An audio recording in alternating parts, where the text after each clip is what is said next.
Good evening, everyone. I hope you can all hear me loud and clear.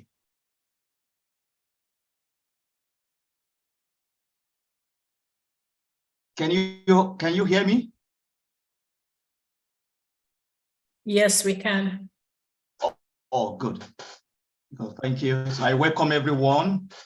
Let me say, Nigerian Health Historians Network welcome everyone to this seminar. And as you all know, the seminar today is on humanitarian medicine and public health emergency response in Africa. Just say this, it is essential to acknowledge that Africa has a long history of traditional healing practices, and these practices often passed down through generations, then reflect profound connections between health, spirituality, and community. And Afrocentric humanitarian medicine recognizes the importance now, the importance of respecting and integrating these traditional healing methods into modern medical interventions. So this not only ensures cultural sensitivity, but also enhances the effectiveness of healthcare delivery. So today we have some professors, some reputable personalities that will unveiling humanitarian responses to us. And we have a Bertrand Taithe, who is going to be the first speaker today. And also we have Adebola Olayinka. And also we have Dele George.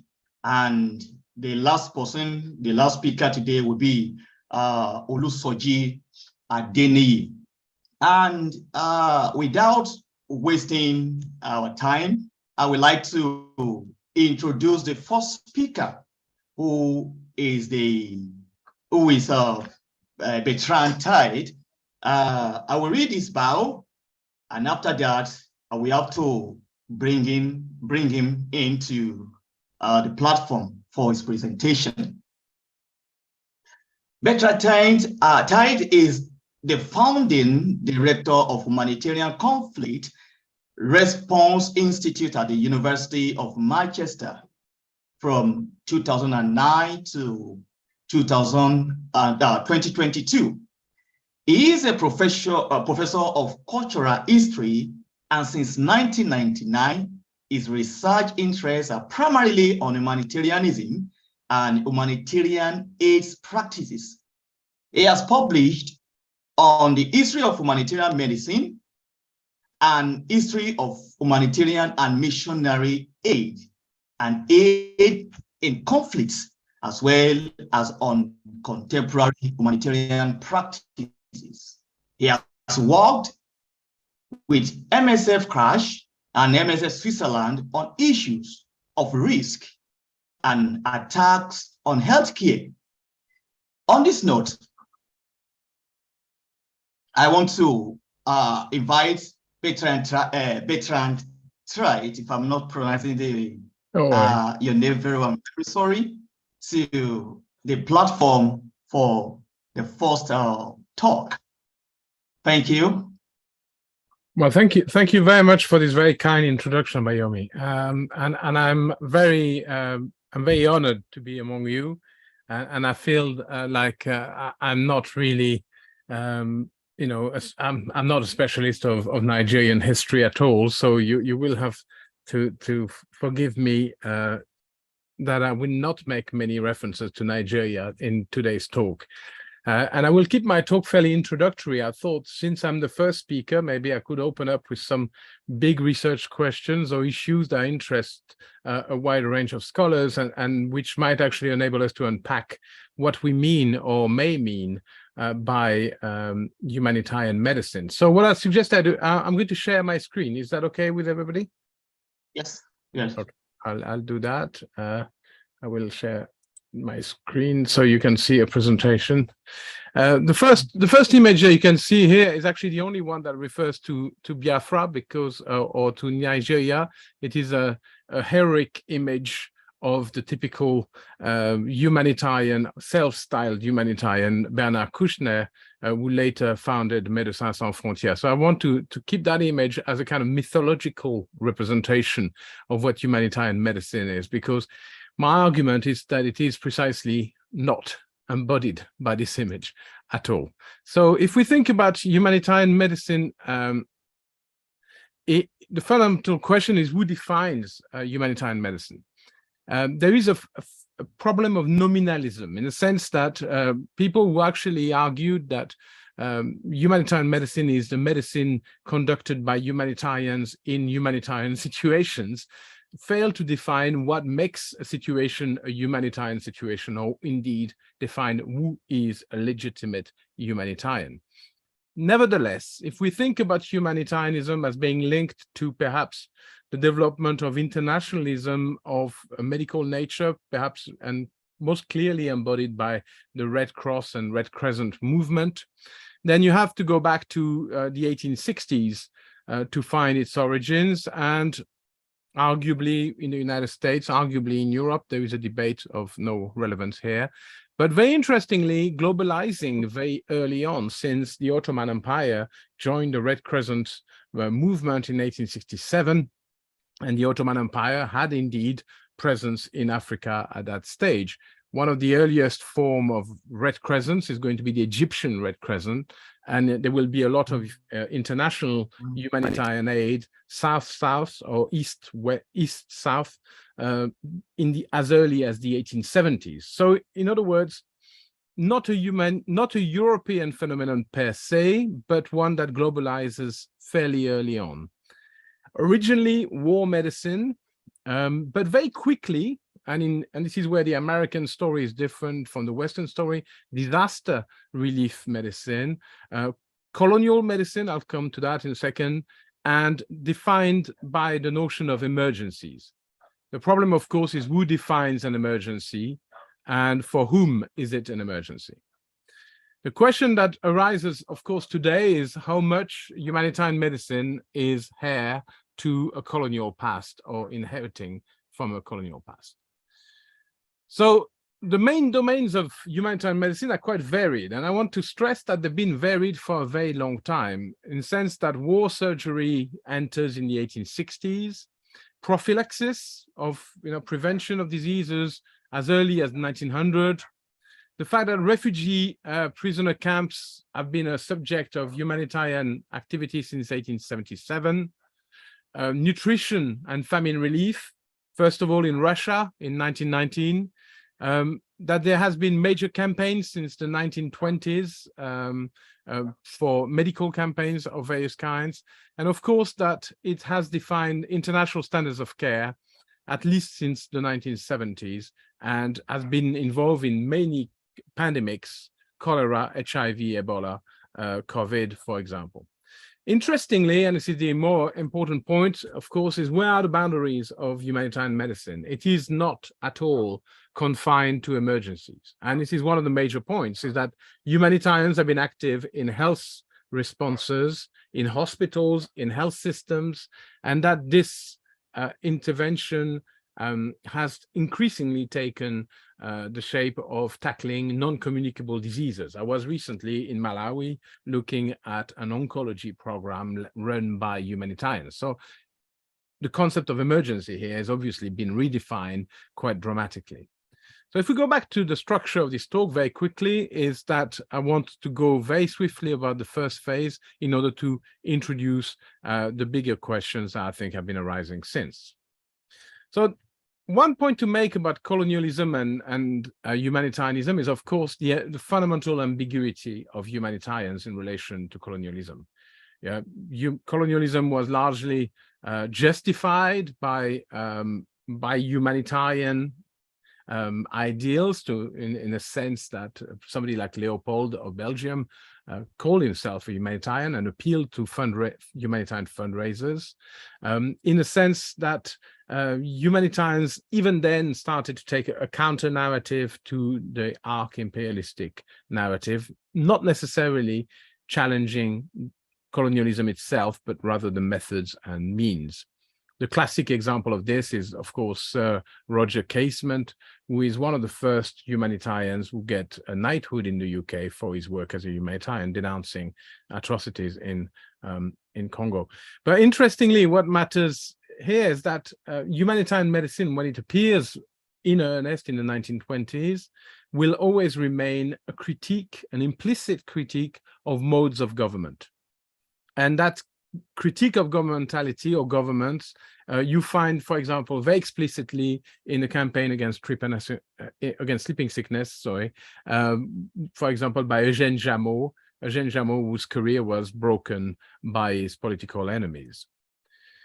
Humanitarians defined their emergencies in the sense that they actually shaped a narrative around their activities, not unlike that of the missionaries with whom they partnered, and the boundaries between missionaries and humanitarians is often impossible to distinguish in that particular period. But welfare provisions, issues of motherhood, issues of childcare become central to humanitarian discourses. And I'd like to point out the 1930 Save the Children conference in Geneva on African childhood as an example of how issues of health were mobilized by organizations after a major inquiry about labor and childhood and health in that particular period. Of course, one of the great focus, as you all know, was the great endemic diseases and the fear that Africa was undergoing major demographic downturns.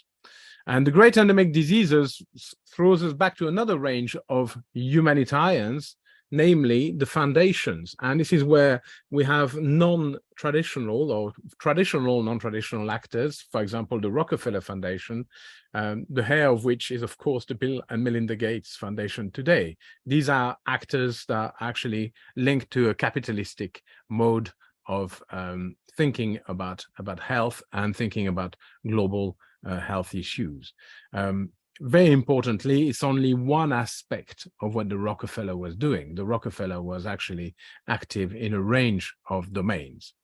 Nevertheless, what is striking from this humanitarian medicine of the sort of apex imperial era is its focus on vertical campaigns, that is, campaigns focusing exclusively on one disease and deploying major resources, and in the process actually deploying a lot of skills uptake. So this picture is taken from a nursing school in Ouagadougou, and it is actually taken in 1937, and it is actually quite an up-to-date laboratory setup for the identification of sleeping sickness. Always, humanitarian medicine plays with politics, and this is where I think it's very striking. So if you take two examples of medical missionaries of the 1930s, 1940s, 1950s, Dr. Adrien Atiman, who was active in Tanganyika and was a very significant vaccinator in that particular part of the world, who left an autobiography, who actually was a sunrise slave who had been sold on the market in Timbuktu, and the ransom was paid by missionaries. So it's a very interesting career from West Africa to East Africa via Malta, where he was trained as a medical doctor by the white father missionaries.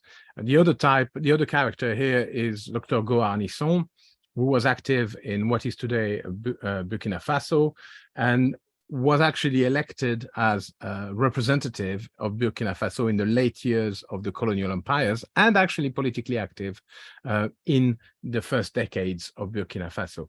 So interestingly, this sort of medical capital is also a political capital. And I've written about this in relation to to Cameroon, of course, because in Cameroon there is a very unusual dynasty of politicians who always arc back to Louis Paul Ojula, who was himself a missionary, medical humanitarian, who actually shaped power networks around medical forces.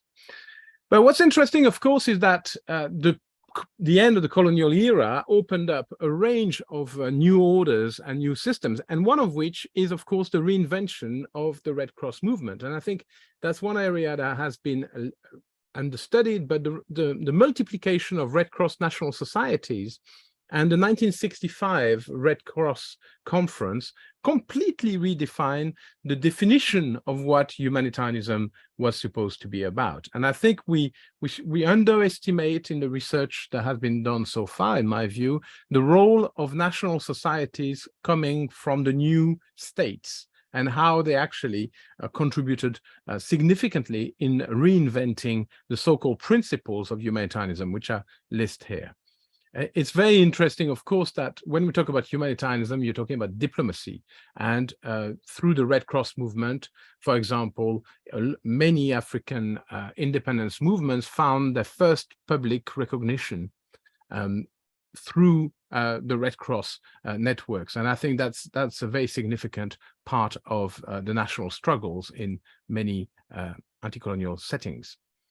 Now, since 1978, I would say humanitarian medicine has changed dramatically. And these are the ways I want to highlight.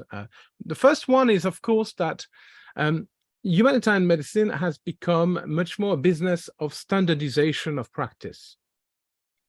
The notion of pre-deployment standards appears in the late 1970s, early 1980s, simultaneously for the World Health Organization and large medical NGOs like Médecins Sans Frontières, Doctors Without Borders, who are becoming very large in that period. And there is a strong emphasis on taking their model from emergency medical practices from the West. So for the French is the SAMU, but with a strong emphasis also on access to medicine. And this is where HIV is a very significant moment for the reinvention of humanitarian medicine, because the main query arising from HIV is going to be the cost of the drugs. And the campaign for access to medicine really reshapes alliances. And here we find, for example, in organizations like the DNDi, and the NDI is a coalition of mostly large southern state health systems and Western NGOs. And their aim is to develop medical compounds which can be used in humanitarian situations, meaning by that they're looking for cheap drugs that are reliable and can be produced somewhere else than in the big pharma of the United States or the West. What's fascinating about that period of the 1980s, 1990s, and I'm taking here an example from my research in Cambodia, is of course how incredibly diverse the range of humanitarian interventions are and how unrelated to each other they tend to be. The fact that, for example, you have in the 1990s in Cambodia medical interventions for the riverside people, medical intervention for malaria patients, medical intervention for tuberculosis, medical intervention for HIV patients, etc., etc., etc. So disconnected emergencies, vertical programs to a large extent, but also an emphasis on building medical infrastructures and attempting to transfer those medical infrastructures to the states, the state of Cambodia, which sometimes picked them up and sometimes did not. And I think this is a story that we find. So I'm running, I know my time is short, so I'm going to keep my big questions coming up. But the first question to put on the table is, how much of humanitarian medicine is today the reflection of North-South power relations? It is still the case that large northern NGOs are dominant in discursive terms, or at least in the way they communicate. But if you actually look at who's making the drugs, and you look at the pharmaceutical industry in South Africa, the pharmaceutical industry in India. When you look at the pharmaceutical industry in Egypt, you find that a lot of the big drug providers are no longer northern, but southern. And they are not necessarily more benign. They just happen to be located in a different place from the north. The fact that there is a South-South emphasis that, and if you look at Médecins Sans Frontières workforce, for example, the people who work for Médecins Sans Frontières all the way to the top can come from the south, and most of them nowadays are southern, and that means a Kenyan working in Tashkent and somebody from maybe Cambodia or Burma or sorry, Myanmar working in Kenya. I mean, this is that kind of translation, and this is a new form of internationalization that is facilitated by very large NGOs, but some local NGOs like Alima in West Africa can become coalitions of the very local medical practices, the volunteer organization, and internationalization in terms of accessing fund from the north. I'm not saying the money is still not in the north. The money tends to be in the north and trickle down, but as we know, trickle down doesn't mean very much. But there is a very interesting reshaping of the politics at the moment. In the last 10, 15 years, a decentering of decision-making is starting to emerge.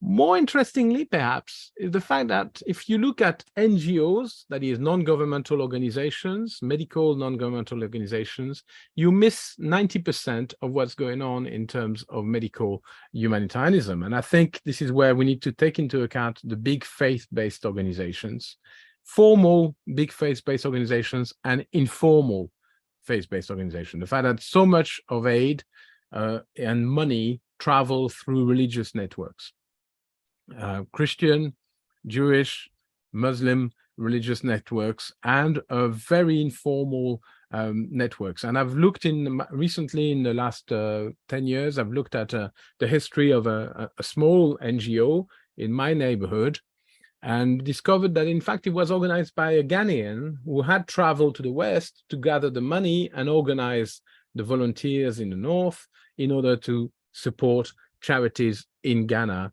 that he actually had all the links and networks for. So in other words, the power relation was actually interesting. It was a much more balanced in power terms. And he was a very major figure in that domain. I also want to emphasize that, of course, humanitarian medicine is not necessarily about North-South relations. And in fact, if you look at it in terms of volume of aid, in terms of expenditure, in terms of the number of victims that have been looked after, I would argue that most of humanitarian medicine has been deployed in the North. And it's been deployed in the North in the Second World War, in the First World War, the aftermath of the First World War, but also currently is deployed in the North in places like Ukraine. And this is a hospital train run by MSF that is currently traveling in Ukraine. I'll finish with one last thing, which is, of course, the elephant in the room, so to speak, which is, of course, in what sense is humanitarian medicine a violation of sovereignty? And this is something that arises significantly in debates about localization, about decentering power relations, and about who profits from it.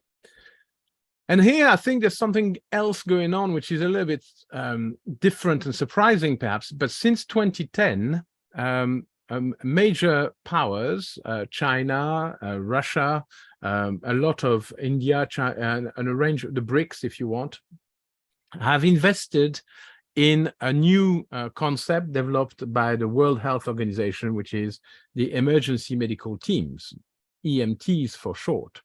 Now, those EMTs can be taking the shape of a field hospital and be the typical state response to a disaster. So let's say an earthquake affected a country today. Well, now you would have pre-deployed teams, emergency medical teams, which would be representing not international humanitarian feeling or organizations, but states. In other words, the Chinese government, especially the Chinese army, or the Israeli army, or the British government would actually send emergency medical teams, which would be in the business of representing bilateral international aid from one state to another. And that is a development that goes against, if you want, the initial free-for-all of humanitarianism. Humanitarianism being, if you want, the internationalism of individuals and by extension of organizations of volunteers. Here you find a kind of humanitarianism contained and redefined by the priorities of the state. The interesting thing, of course, is how does this turn into action when it comes to medicine or medical response? And I think this is where the recent example of Ebola in West Africa is of course very interesting, especially in the way it reinforces some of the post-colonial links that existed between countries. So for the Americans were very interested in bringing aid to Liberia, the British to Sierra Leone, and the French to Guinea, which is a classic sort of colonial domain sort of bilateral relationship. So ironically, and this is my ironic concluding point, I am not entirely sure that the reinforcement of sovereignty is going to get us out of the morass of colonial relations. There you go. That's my ending point. And I've been very, very quick, so I apologize, but I hope it will open up some questions later on. Thank you.